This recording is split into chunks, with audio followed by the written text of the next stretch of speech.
The following compilation features unsettling and spine-chilling tales sourced from Reddit's horror communities. Reader discretion is strongly advised. These narratives may contain graphic descriptions, psychological distress, and themes that could unsettle sensitive individuals. Proceed with caution, as immersion into these eerie stories may provoke fear, unease, and sleep disturbances. Enter this realm of Reddit's creepy horror stories at your own risk, as the line between reality and the macabre may blur within these chilling narratives.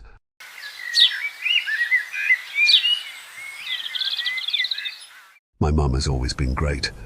My father died when I was little, and ever since then, it always felt like my mum was constantly doing something at home, always cleaning or cooking or dusting or decorating, like she was practically in two places at once. So when she called to ask me to come home and take care of the dogs for a week while she was away, I was obliged to say yes.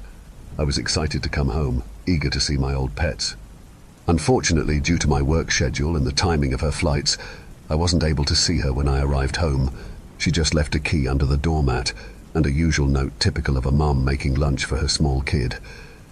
Walking inside, I felt a warmth wash over my mind and body, both literally and emotionally, with the weight of being home after a long time away. The first day being home was fun, wandering around the halls and rooms of our large home, reminiscing of time well spent, and playing with my two dogs, Steely and Dan. Once night had fallen, I did a final walk around the house, making sure all the doors were locked. At my mother's request, I put both Steely and Dan in their respective cages in the living room, and I turned out all the lights. I walked down the long hallway of family photos to the two doors at the end that split into my room and my brother's room, separated by just a thin wall. My bedroom is painted with bright green walls and covered in old posters for movies I liked as a kid, with all my old clothes and toys still in my closet, with its two swinging doors hanging open. When I was a child, I had a very active imagination. I would see and hear things that weren't really there. I was often terrified to walk through my house or my backyard at night, fearing what may rest just beyond my vision. If you had asked my mum, she would have attributed my temperament to the ghost shows I'd watch on TV when I was little. There are a couple memories that stand out to me in particular. One night when I was 7 or 8, I had a vivid nightmare. In the dream, I woke up in my bed in the middle of the night, and I got up and crept into the hallway trying to be quiet, sneaking on my tippy toes, hoping that my mum wouldn't catch me up past bedtime. I wandered into the living room, the floorboards creaking and groaning under my weight. The only light came from a lamp sitting in the corner of the room, casting long shadows that spread across the room like dark fingers. The house opens into a large dining room and kitchen area from there, and I wandered to the dining table. The door to the backyard is along the back wall of the dining area, and it was completely gone, opening a wide hole in the wall that displayed the large, dark expanse of the backyard. My house is built on a hill, in which the front of the house is level with the ground, and the back of the house is elevated off the ground, creating a large crawl space underneath and a wooden deck right at the entrance of the backyard. I walked to where the door should be and took a step outside onto the wooden deck. At that moment, I felt the cold night air hit me like a truck, and a large groan from under my feet expelled from the wood as I put my weight on it. I looked down at the deck, unsure as to where the groaning sound originated. My eyes focused on the cracks between the slats that exposed the crawl space underneath, and my mind imagined what may lie down there, watching me with hungry eyes. I looked back up, immediately spotting a completely black human figure with only a visible silhouette, standing at the far end of the yard. The spotlight on the corner of the house faintly illuminated this part of the yard, making the sight of this figure clear to me. A paralyzing wave of fear washed over me, and I could hardly move. The figure began to run at full speed towards me. I stepped shakily back into the house and grasped at the air hopelessly, failing to recognize the lack of a door to close to separate me from the entity. By the time it got up the stairs of the deck, I was trying to scream for help, no sound seeming to pass through my lips no matter how hard I tried. Just as it reached me, I woke up from the dream. I sat in bed, drenched in sweat and shaking. I looked towards my closed closet door and felt an overpowering presence, like someone stood just behind it, waiting for me to open the door and let it in. I hid under my covers for the rest of the night, unable to sleep at all. my mind straining in fear for hours until daylight. As I grew older, I had less and less of the nightmares and night terrors I used to experience. I would still at times see things in the dark, but they didn't scare me like they used to. I guess age gave me the confidence to trust the safety of my own home. After graduating high school, I got a job and was able to make enough money to move out and live on my own. By then, the old nightmares and all the things that used to creep me out were completely gone. At the same time, it was the first time in my life I truly felt alone. And it wasn't just that I wasn't with my family anymore. There was this strange sense that some looming power was no longer watching me. After a while, I forgot what it had been like growing up. These old feelings and memories faded away. But then, sitting there in my old bed as a grown man, these feelings slowly crept back. I suddenly remembered all the times I sat in bed scared, thinking I had heard creeping through the hallway to my room. I shrugged it off, attributing it to the excitement of being home again. Soon, I turned out the lights, and the only light left came from the faded street lamps that poured through the cracks in between my window blinds. I slowly faded to sleep, childlike comfort washing over me. I woke up in the middle of the night to the sound of both of the dogs barking. Sighing, I got out of my bed and walked out of the room. As soon as I opened the door, a cool wave of air hit me, my spine tingling at the sensation. Ignoring it, I walked through the hall directly into the living room where both of the cages were. Steely and Dan were barking at the top of their lungs, and both were scratching at the metal frames. I knelt down in front of the cages to see them better. Both of the dogs ignored my presence, instead staring directly past me down the next hallway that led to my mother's bedroom. At that moment, I suddenly felt a strong sensation of being watched, and I turned around to see what the dogs were barking at. I stared directly down the hall they faced, which was pitch black. The hairs on the back of my neck stood up as I got off the ground and inched towards the light switch at the close end of the hall.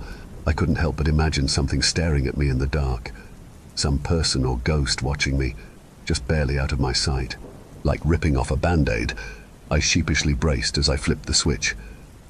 With the light on, I saw nothing. Just another hall of picture frames with a couple shut doors along the sides and end. After that, the dogs started to settle down.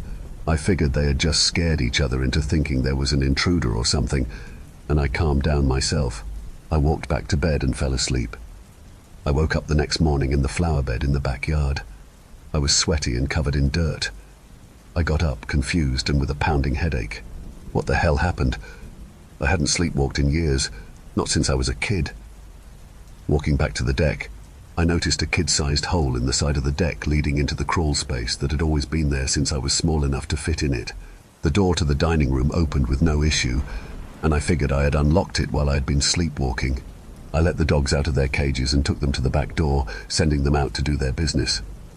Out of curiosity, I walked to the front door. Strangely enough, it was unlocked. I took a quick run around the house, checking every door. They were all unlocked. Every single one. Had I really done all of that in my sleep?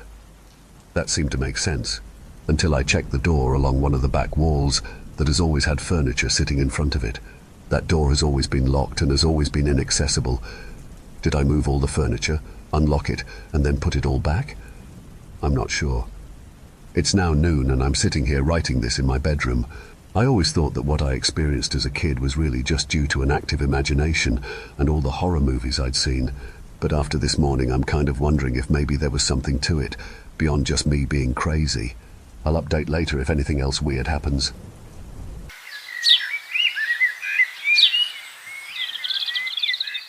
"20 years ago, I lived in a small, remote village in the outskirts of Sindh, Pakistan. A village so isolated that it seemed untouched by time, and the people clung to old stories, passed down through generations. Life was simple there, quieter than the bustle of the cities, and at times, it felt almost magical. We had festivals every month or so, grand carnivals that brought Sufi singers, folk storytellers, and wandering traders.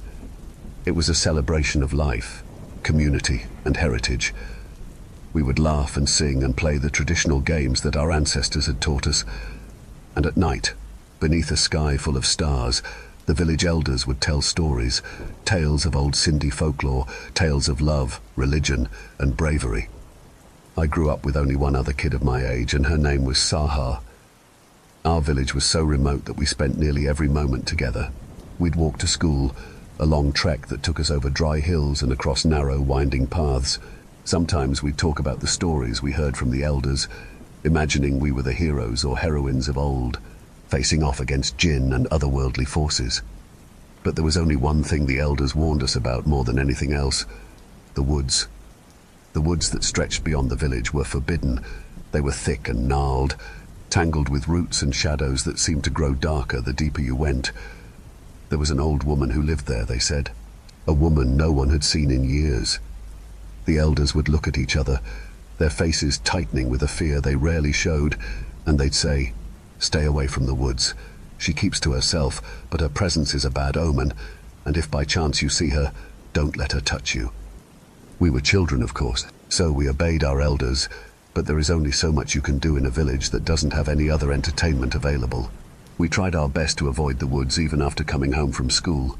We would end up playing Ludo outside in the otak all night long, as our elders played Sufi music together. "Would you like to check it out?" Sahar asked me innocently. No, Baba had forbidden us. "Don't be such a scaredy cat." Suddenly, it had started raining and we all were forced to come inside our homes. We said our goodbyes and went to sleep.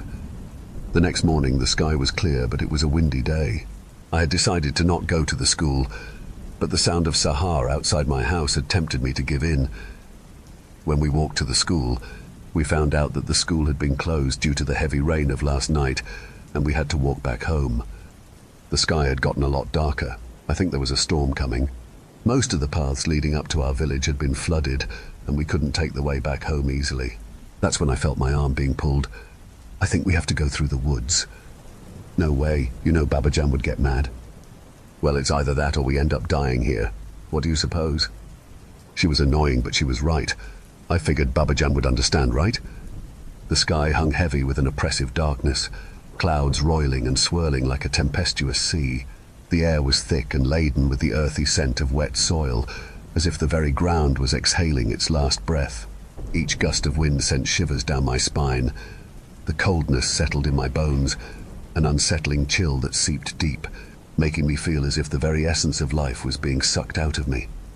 As we went deeper into the woods, the trees loomed over us, their twisted branches clawing at the air.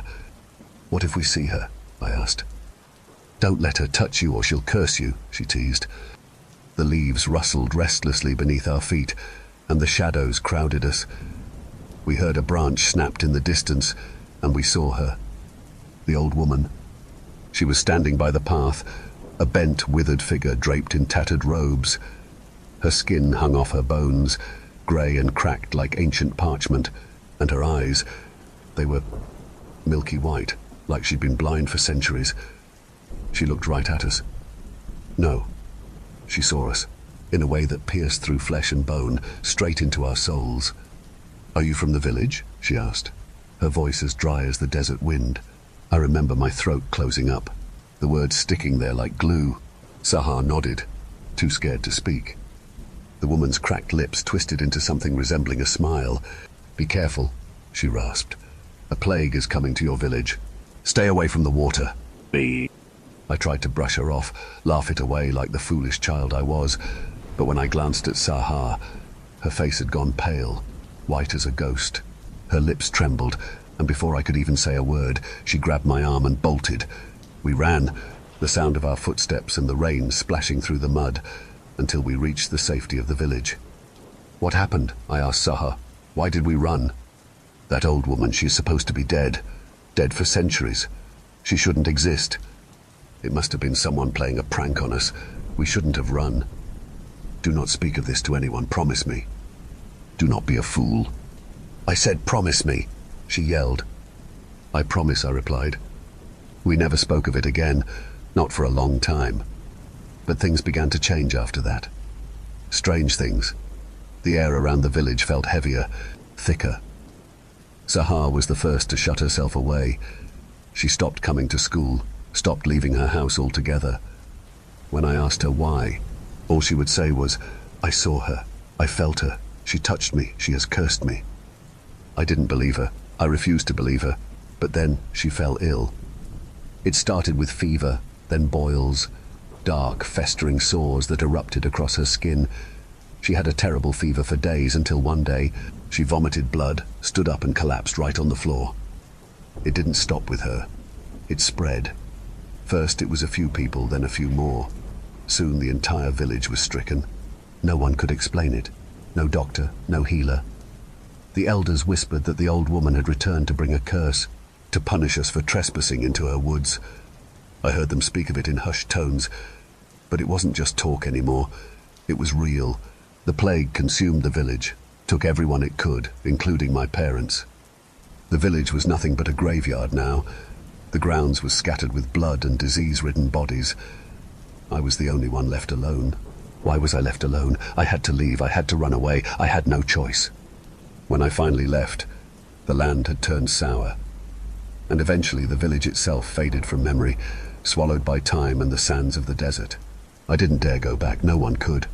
It was a cursed place, a place that didn't exist to me anymore. I moved to the city, made a life for myself, something I never thought I'd be able to do after everything I'd seen. I got married, started a family.